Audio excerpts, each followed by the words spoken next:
akkuma bambalatti isin ajjeesan kabajaan qabdan jechuudha.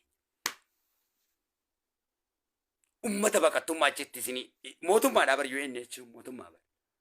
Seera isaa kabajeessa jala taa'uu qabda. Wixwita hoggaa jettee seera haala hoggaa deemtan mooraa keessaa hoggaa baatan baqataan amma isaan beeyne baqataan seera kabajuu qaba rabbi kadhachuu qabdaa miti. Wixwita hoggaa jettee duuba qabetti mooraa keessaa hoggaa utaalte maali? Kanaaf rakkoon jiru isin. Quraanaan siif hin fida. Kakeenyaa keessa jirtus listen me follow me all I saw me. Kayyama keessa jirtus suudii keessa jirtus namoota kana isin hin goone akkanumatti jalan deemina.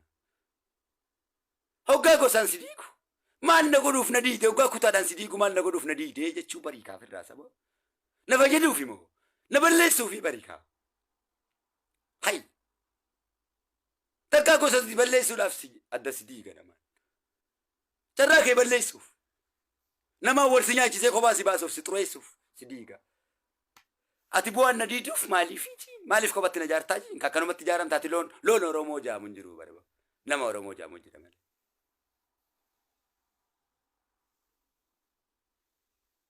Maal taatee hoo? Maaliif? Jiin. Hoggaa Afran qalloon adda si baase. Hoggaa uummanni adda si baase. Hoggaa nooleedhaan adda si baase. Hoggaa jaarsoodhaan adda si baase. Hoggaa qalloon adda si baase. Hoggaa shariifaan adda si baase. Hoggaa warrichaan adda si baase. Hoggaa hiituudhaan adda si baase. Maaliif adda na baasuu barbaaddee jii? Hoggaa siikoo mandoon adda si baasuu barbaade? Hoggaa tuulamaan salaaleen jimmaan adda si baasuu barbaade? Nama keessaa qullaa naambisuuf maaliif adda na baasuu barbaadde? Wallagichaan hoggaa adda na baaftu maaliif adda na baasuu barbaadde? Boorantichaa fi Gujiin hoggaa si baase maaliif na baasuu barbaadde? Maaliif na diiguu barbaadde? Gaafadhu.